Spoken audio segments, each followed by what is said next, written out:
Breaking news tonight, the explosive wildfire shutting down one of the biggest highways in the country. Massive flames towering over Florida's turnpike, parts of Miami coated in thick smoke, the urgent efforts to get the upper hand. Plus, historic flash floods swamping neighborhoods across the South. Animals caught in the current. We're tracking it all. Also breaking tonight, Israel and Hezbollah agreed to renew a ceasefire after the vice president suddenly called off his trip to negotiate with Iran. Caribbean resort inferno. Tourists running for their lives as flames consume the popular beach hotel. We speak with a mother on vacation when that fire broke out. Train crash horror. 2 trains colliding, sending passengers flying. At least 1 person killed. The massive emergency response. The family speaking out after their son was killed in a horse carriage accident. What they're saying as Central Park halts the controversial tourist attraction. Team USA's World Cup showdown. Why the star player of Team USA was sidelined in the big match against Australia. And rowing robots. The wild video as humanoid bots take on the seas. Plus, this Juneteenth, the new NBC News poll out on the state of race relations. What Americans are saying about the current reality. Top Story starts right now.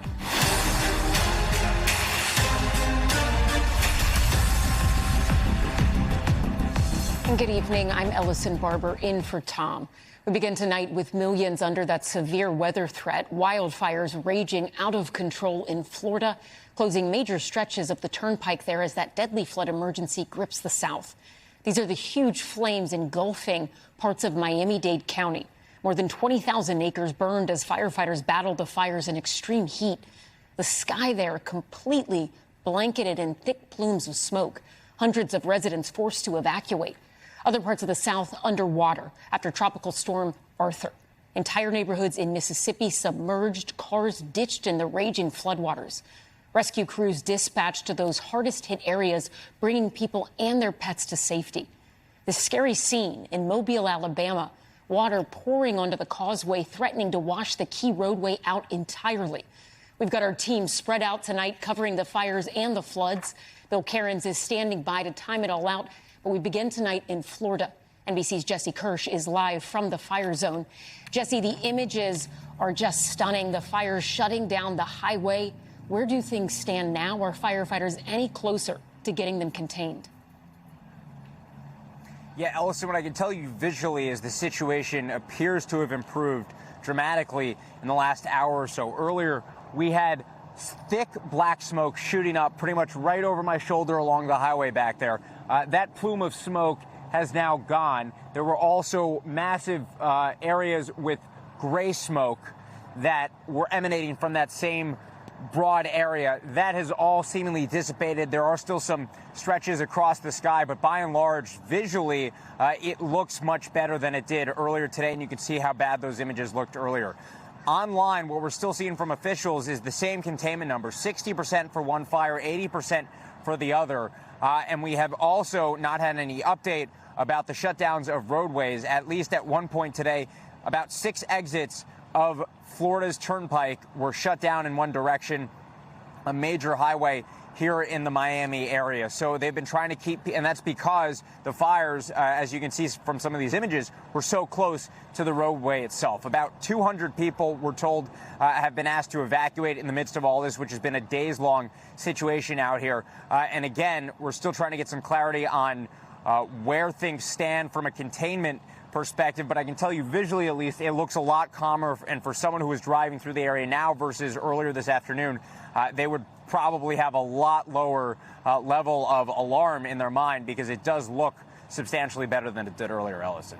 All right. Hopefully that progress could maybe continue. Jesse Kirsch, thank you so much. We appreciate it. Now to that dangerous flood threat in the wake of Tropical Storm Arthur. Tonight, neighborhoods completely underwater, and the threat is not over yet. Let's get right to NBC's Priscilla Thompson, who is just outside of New Orleans. Priscilla, residents there bracing for more rain as we get new video of the destruction that's been left behind.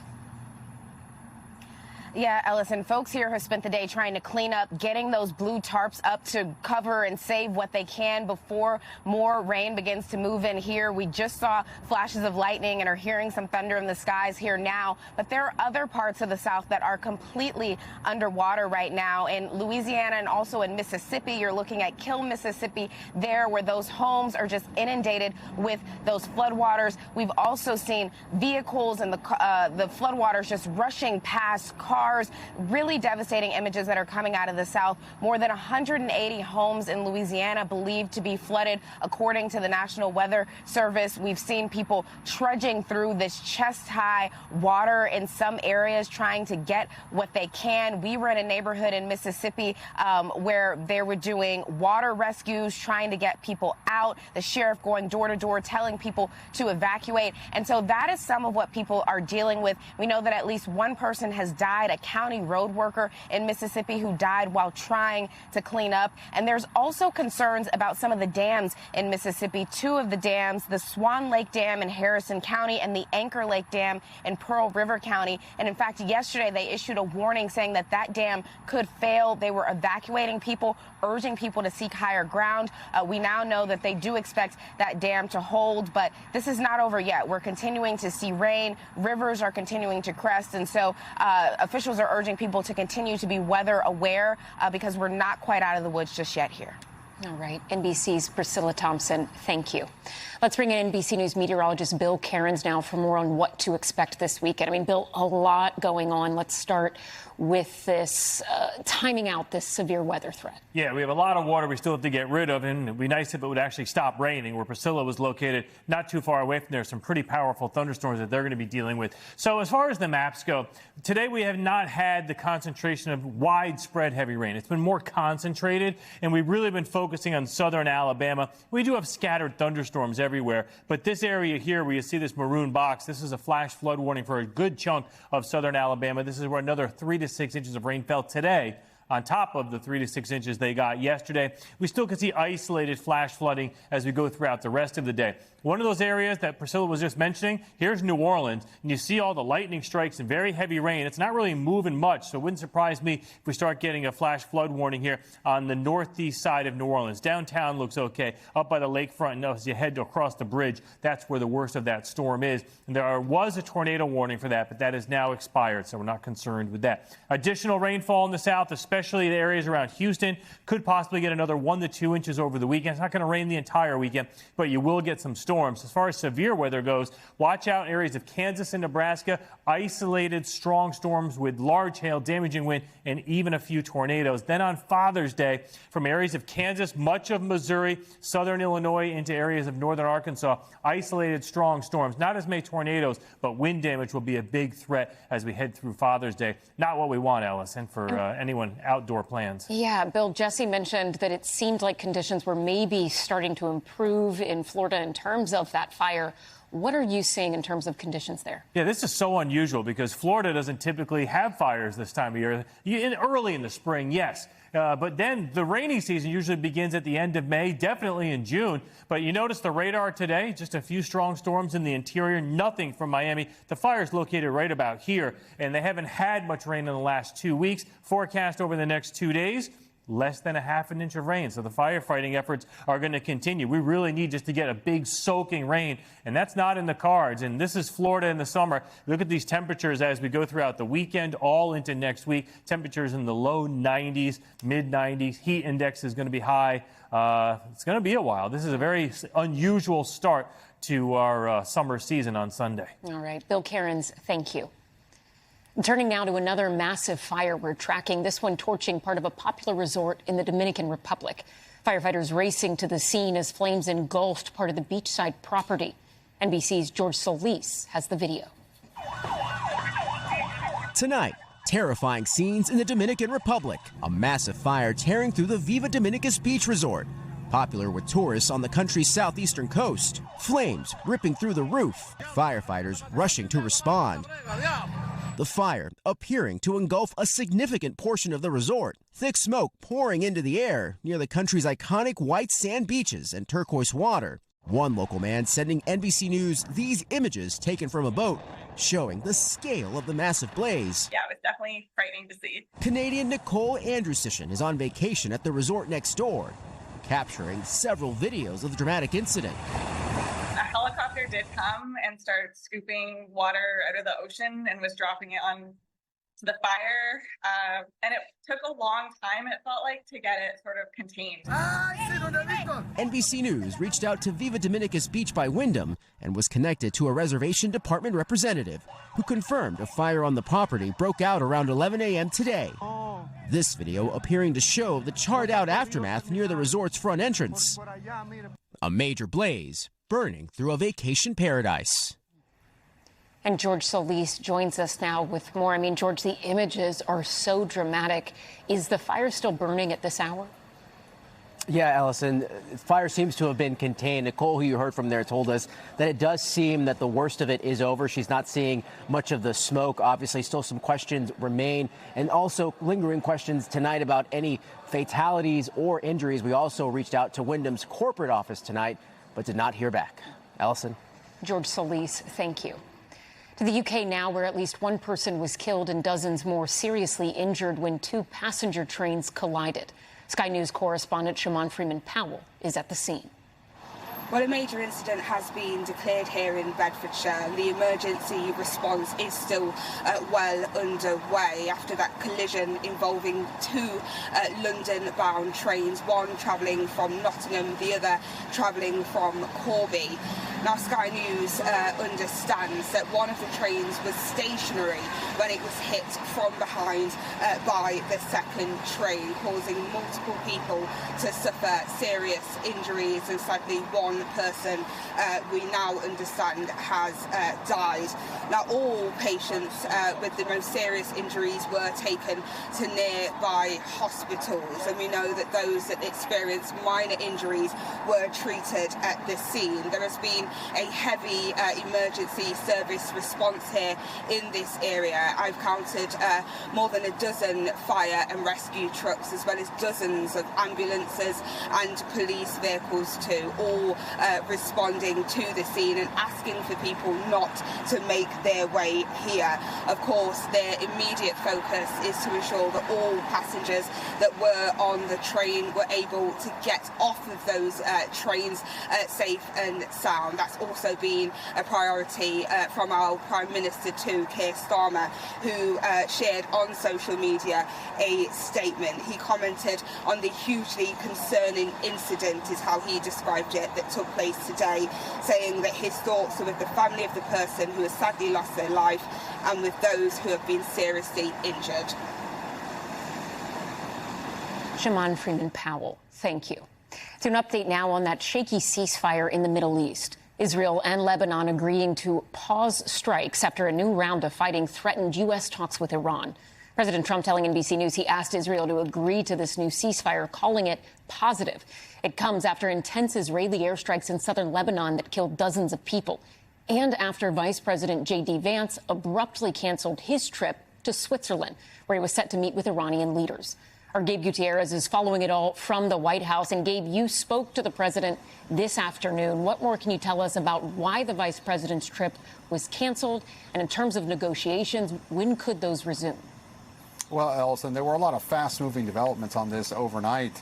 The vice president, as you said, was supposed to head to Switzerland, and that was abruptly called off. Now, when I spoke with the president, he said that he still expected Vice President J.D. Vance to head to Switzerland to take part in those talks, but wasn't sure when, and that likely would his special envoy, Steve Witkoff, would go first. Again, though, all those details are still up in the air. But the president did tell me, as you referenced, that he had spoken with Israel earlier today and asked Israel to enter into that new ceasefire with Hezbollah. He declined to specify whether he had spoken directly with Prime Minister Benjamin Netanyahu. But, Ellison, this all comes amid a lot of questions about the future of this tentative peace agreement, this memorandum of understanding. Its first paragraph actually stated that military operations would cease in Lebanon.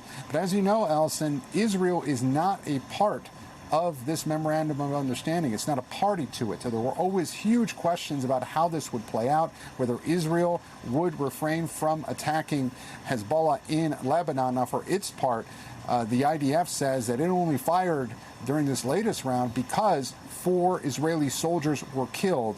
And certainly this all raises a lot of questions about where this goes from here. As of now, though, that ceasefire that was struck earlier today appears to be holding, but it is very fragile, Elsie. Gabe, also today, the president unveiled a new Air Force One. What can you tell us there? That's right. The president was at Joint Base Andrews. He headed to Camp David today. But first, he unveiled this new Air Force One. It's something he's been talking about now for quite some time, and was very controversially a gift from the Qatari royal family, estimated to be about $400 million, or at least to be worth that much. And we just got word from the poolers, the pool reporters that went inside that plane today. No video or still pictures were allowed, but they did report it had that new car smell. Still, though, a lot of controversy about this and whether retrofitting it could be even more expensive. Aviation experts said that it would likely cost more than $400 million to retrofit it for all the security measures that are needed. But the president said that this is necessary, that the previous planes that they used for Air Force One were used since the early 90s, and that he wanted something to represent the United States around the world. Now, this plane is significantly larger. It's painted red, white, and blue, and a dark blue, as opposed to the previous one, who, as we know, was that light blue. But it's expected to be used by President Trump throughout his administration, and then, as we understand it, it would then be given to President Trump's Presidential Library Foundation to be used then. But the president, again, saying that this was necessary and that this new plane would be used for a ceremonial flyover on the 250th anniversary on July 4th to celebrate America. Elsie? Gabe Gutierrez, thank you. And turning now to the World Cup and the stunning U.S. victory over Australia just a few hours ago. The U.S. men's national team has now secured a spot in the knockout stage of the tournament, the second team to make it into the round of 32 after co-host Mexico. Damian Trujillo from our NBC Bay Area affiliate is in Seattle tonight for all of the action. So, Damian, talk to us about that game. The U.S.'s star player out with an injury, but it didn't stop them from winning. What moments stood out to you? Well, there were several, but as Gabe mentioned, we're celebrating America here in Seattle. Whenever a goal was scored, whether it was at the own goal or the goal by Team USA, you heard the thunderous crowd from here across the way from Seattle Stadium. Just so much excitement there. The teams, they battled it out. A lot of yellow cards were issued. It was a very physical game. But without their star player, it seems like Team USA kind of put a chip on her shoulder and said, we're going to unite and win this for him. And it was quite a match. It proves to a lot of these other competitors, a lot of these other countries, what Team USA can do when, in fact, they do not have one of their star players. So when he's back, watch out, because they're going to show the world, I think, what Team USA is all about. Ellison. And, Damian, looking ahead, what are the other big matches we should be watching this weekend?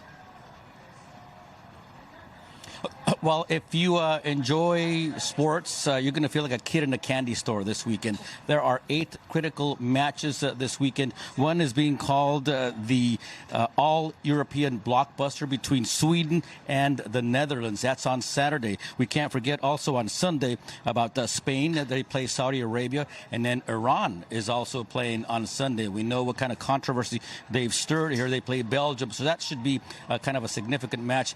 And then you can't forget about Cape Verde. They also play on Sunday. They inspired the world with their 40-year-old goalie and what he was able to do. His mom arrived in the U.S. today. It took a an act of Congress, basically, to give his mom a visa. And so she will be at Sunday's match. Should be spectacular. Again, if you love sports, if you love soccer, you're going to love this weekend. Damian Trujillo, thank you so much. And a reminder for everyone, you can watch every match of the 2026 FIFA World Cup in Spanish exclusively on Telemundo and Peacock. Still ahead tonight, the heartbreaking interview with the family of the 18-year-old killed after falling from a horse carriage in Central Park. What they told us about his final moments. Plus, new trouble for President Trump's reflecting pool project. Paint peeling away and now algae coming back. What our reporter saw when he went there. And we've seen them dance, we've seen them speak. Now robots are gliding across the water. All that is ahead on Top Story.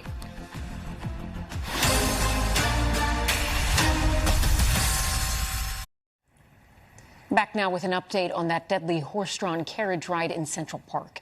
Tonight, the family of the teen victim is speaking out as we learn more about the temporary suspension of all those rides. NBC's Stephen Romo has this one.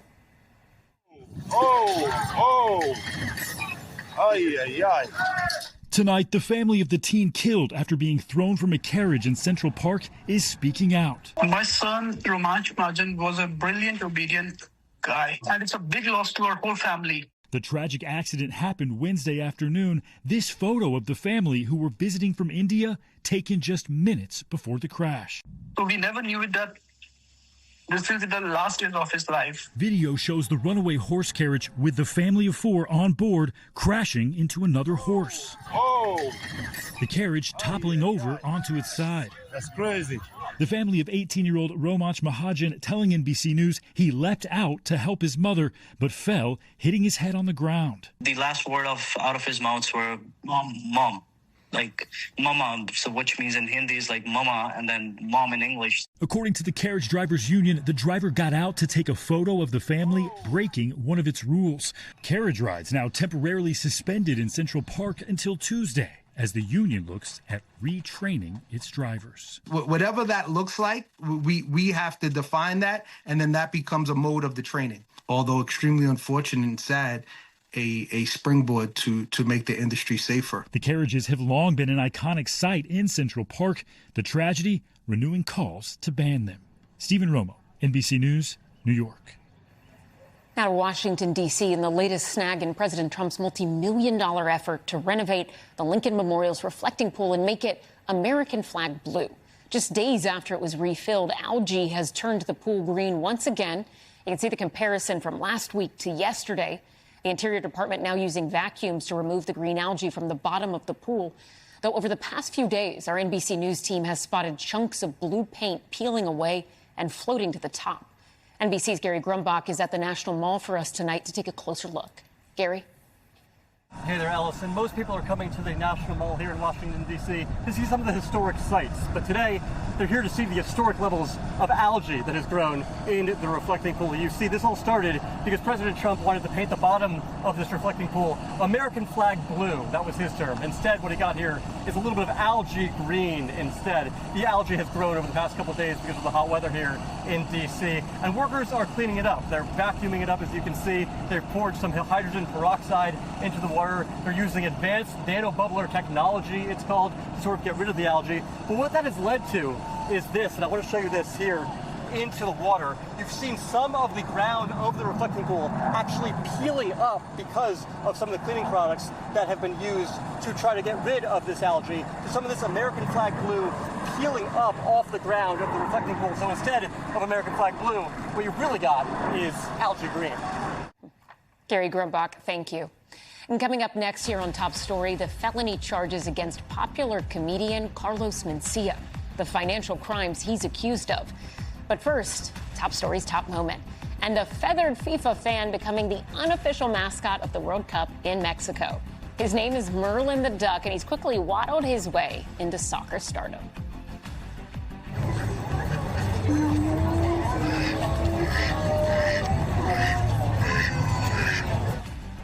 Merlin's owner, Carla, is a street vendor and says this is actually a normal workday for them. But thanks to his Mexico jersey, he is now a viral sensation with eager fans lining up to get selfies with him. Stay with us. More Top Story right after this.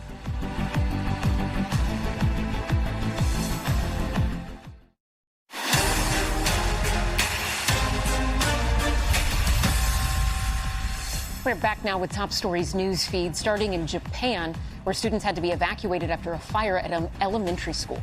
Videos show the young students standing alongside the outside of the school's 4th floor to escape the smoke. Over 300 students and staff were inside. Japanese media reported some students suffered smoke inhalation. And sad news out of the entertainment world today. Hollywood director and producer James Burrows has passed away.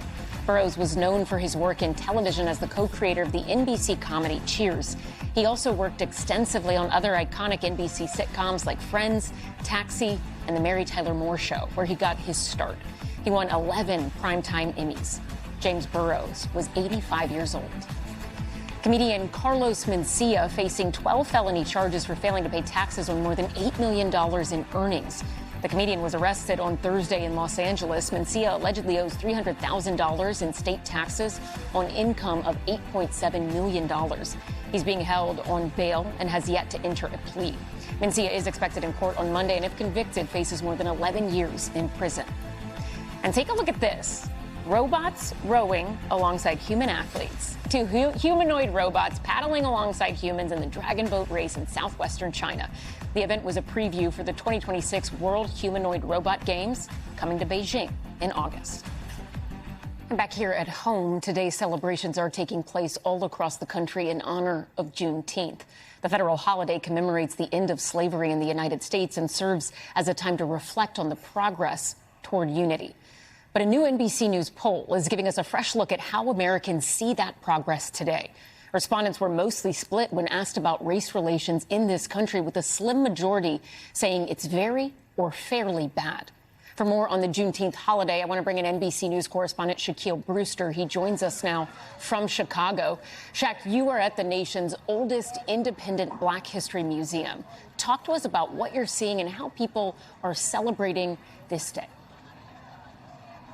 Hi there, Ellison. Well, people are celebrating in so many ways just here in the city of Chicago. Even outside of this event, for example, at the Obama Presidential Center, you're seeing a Juneteenth celebration as they celebrate their opening. But here at this event, you're seeing it in a different way. This is a family-friendly event. You see the double dutch that's going on behind me. All around this complex, you see music, there's food, there's vendors celebrating Black-owned businesses. There's food on the other side right behind me. You see some of the vendors that are behind me. And then some people are just using it as a time to have a day in the park. And I'll tell you, Ellison, as I've been talking to some of the folks here, people are saying it's a day of celebration, but also a day to reflect on the progress this country has made, but also where they want to see it go in the future. I want you to listen to some of those conversations. Everybody is doing something around the world for Juneteenth, so I think the racial part of it is kind of leaving, and everybody is coming together to celebrate it. Well, there's been a lot of progress over the decades. The fact of the matter is we still got a ways to go.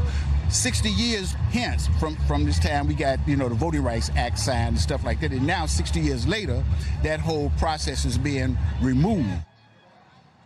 And in talking with folks, there's a distinction and differences in how people have celebrated Juneteenth in the past. Some people saying that they say that they grew up celebrating this holiday, that this has been something their family has been able to celebrate really for years now. Others saying that because it became a federal holiday about 5 years ago, that is why they are now leaning into it now. I think bottom line, you see it all around me, is people want to celebrate community even as they use it to reflect on the racial relations in this country. Shaq, talk to us a little bit about that new NBC News poll we mentioned earlier. Break down what those results are showing. Yeah, I think the bottom line here is that it shows that when you ask people about how they feel about racial relations in this country, you get a split result. You have 48% of adults saying that they feel that race relations are either very good or slightly good. You have 50% saying that they are bad at this point. But this is where you get even more interesting. When you ask Black adults how they feel about race relations, you see 2 out of every 3, that's 67%, say that they are very bad or slightly bad or fairly bad in the polling language. I think the important context to see here, Ellison, is that these are actually improved numbers over the past couple of years. You haven't seen a number that low, even though it's high, since 2014. I think that's reflective of the conversations I've been having here, folks saying that they feel like things are moving in the right direction, but they know that there's still a lot of progress left to be made, Ellison. Shaquille Brewster, excellent reporting as always. Thank you. We appreciate it. And when we come back, our Craig Melvin sits down with former President Barack Obama as he opens his presidential center in Chicago. What he told us about President Trump's decision to go to war with Iran and his hopes for the future of America. Welcome back. Today in Chicago, the Obama Presidential Center officially opening to the public. And ahead of that opening, our Craig Melvin sat down with the former president to talk about the 11 years it took to get that center open and the $850 million in private funding, including a donation from Comcast, the parent company of NBC News. Here's some of their conversation. When the Obama Presidential Center opens, those first ticket holders who come into this space, what are you going to be feeling in that moment? So I'll feel a lot of gratitude. The degree to which people invested in Michelle and me and what we were trying to do. But I really am hoping that it's less an act of nostalgia and that it's more an inspiration for us moving forward. To get a sense of, all right, this was a small chapter in America's ongoing journey to perfect its union. The Obama Presidential Center sprawls across Jackson Park on Chicago's South Side, just blocks from where Michelle Obama grew up, in the city where Barack Obama's political career was born. It features a 225-foot-tall tower housing the Obama Presidential Museum, a public forum, a vegetable garden, plus green spaces, and a branch of the Chicago Public Library where we spoke. I've walked the property, walked the space. Yeah. 6 or 7 stories, like 19 acres outside of Chicago, more than $800 million. They're presidential libraries, and then there's this. I didn't want to build a mausoleum. Yeah. I'm too young for that. I really did want to think of this as a center, a hub for the next generation being inspired, motivated, but also getting help and getting resources to carry that baton further. The new museum traces Obama's rise and time in office. It highlights his accomplishments, but also documents where the former president feels his administration fell short. There's even a section dedicated to his work on the Iran nuclear deal, a deal recently scrapped and replaced with a new one by President Trump. What do you make of what we know about the deal so far? I am very happy to see a ceasefire, and I'm hopeful that it holds. But in terms of what was the original rationale for this war, which was there was a deal in place in which Iran had agreed not to develop nuclear weapons. This administration, or a prior version of this administration, pulled out of it, which caused then Iran to develop more nuclear capacity. We've now fought a war, spent billions and billions of dollars, put enormous strain on our military. A lot of people have died. And it feels like we're back where we were before we started the war, except maybe a little bit worse off. Let me give you a couple headlines. The Obama Center opens as a time warp to an old political order. With his new museum, Obama offers a trip to a parallel America. What do you make of that sentiment? That this is a reminder of what America was? Well, I think it's true, and I think it's a reminder of what America is. There's no doubt that we are going through a period right now of disruption, polarization. That's caused, I think, people to feel as if our democracy, our civic habits and virtues, our shared understanding of how we treat each other has started to crumble. On the other hand, when I travel across the country today, not just when I was president, you still see that sense of decency with people. You still see folks helping each other and looking out for their neighbors. I'm glad that this center and this library and the museum, this entire campus, reminds people not of the past, but reminds people of what's inside all of us. We all have the capacity for looking out for each other. We all have the capacity to feel a civic responsibility to make sure our government works. We all play a part in assuring that our elected officials are accountable. That's not something that I think we can afford to suggest is behind us.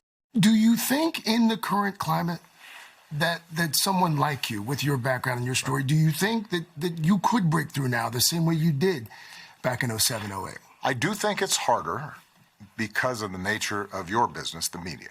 It's more splintered. When I gave that speech at the convention, there is not a liberal America and a conservative America. There is the United States of America.